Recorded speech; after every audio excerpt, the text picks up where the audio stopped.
എനിക്ക് കഴിക്കുവാനുള്ള അന്നവും കിടക്കുവാനുള്ള കിടപ്പാടവും നൽകുന്നത് ഈ വിശ്വപ്രകൃതിയാണ്, ഭൂമിയാണ്.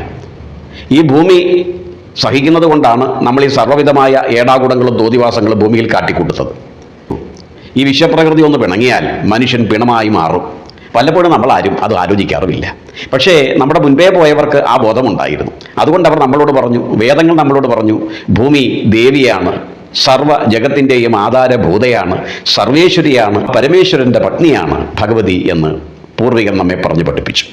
അതുകൊണ്ട് തന്നെ കിടക്ക വിട്ട് എഴുന്നേൽക്കുമ്പോൾ ആദ്യം ചെയ്യേണ്ടത് പാദമെടുത്ത് ഭൂമിയിലേക്ക് വെക്കുന്നതിന് മുമ്പ് കൈകൾ കൊണ്ട് ഭൂമിയെ ഒന്ന് തൊട്ട് തൊഴണം.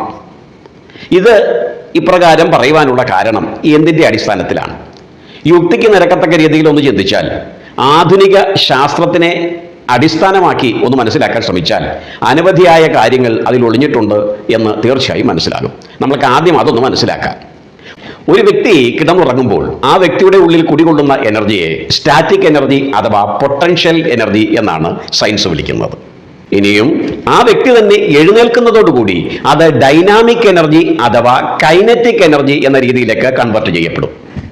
നമ്മൾ ഭൂമിയിലേക്ക് സ്പർശിക്കുന്നതോടുകൂടി നമ്മളുടെ ഉള്ളിൽ ഉണ്ടായിരുന്ന സ്റ്റാറ്റിക് എനർജി അഥവാ മലിന ഊർജം ഭൂമിയിലേക്ക് ഒഴുകപ്പെടും, വിസർജിക്കപ്പെടും. നമ്മൾ പാദങ്ങളാണ് താഴേക്ക് വെക്കുന്നതെങ്കിൽ അത് ശരീര ബലഹീനതയ്ക്കും ആലസ്യത്തിനും കാരണമായി മാറും.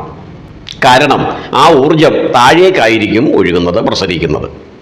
മറിച്ച് കൈകൾ കൊണ്ട് ഭൂമിയിലേക്ക് തൊടുമ്പോൾ രക്തചംക്രമണം കൂടുതൽ ശക്തിമത്തായി തീരുകയും ശരീരത്തിൽ കൂടുതൽ ഓജസ് ലഭിക്കുകയും എല്ലാവിധമായ അലസതകളും നമ്മെ വിട്ട് അകലുകയും കൈകളിലൂടെ ഈ എനർജി മുകളിലേക്ക് ഒഴുകുകയും അത് പ്രവർത്തന സജ്ജമായി ശരീരം മാറുവാനുമുള്ള കാരണമായി അത് മാറുമത്രേ.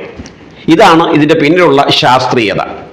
ഇങ്ങനെ ചെയ്യുന്ന സമയത്ത് ശരീരത്തെ ഉത്തേജിപ്പിക്കുന്നതിനും നാഡീ നരമ്പുകളിലെ ബ്ലഡ് സർക്കുലേഷനെ ത്വരിതപ്പെടുത്തുന്നതിനുമായി ജപിക്കേണ്ടതും ഈശ്വരപ്രീതിയെ അതിലൂടെ നേടേണ്ടതുമായ ദിവ്യമായ മന്ത്രത്തെ അഥർവവേദം നമ്മൾക്കായി നൽകിയിട്ടുണ്ട്.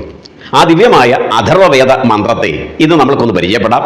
ഓം യസ്യാം സമുദ്രവുത സിന്ധുരാപോ യസ്യാമന്നം കൃഷ്ടയ സംബഭൂവോ യസ്യാമിതം ജിൻവതി പ്രാണദേചത് സാനോ ഭൂമി പൂർവപേയേ ദതാതു.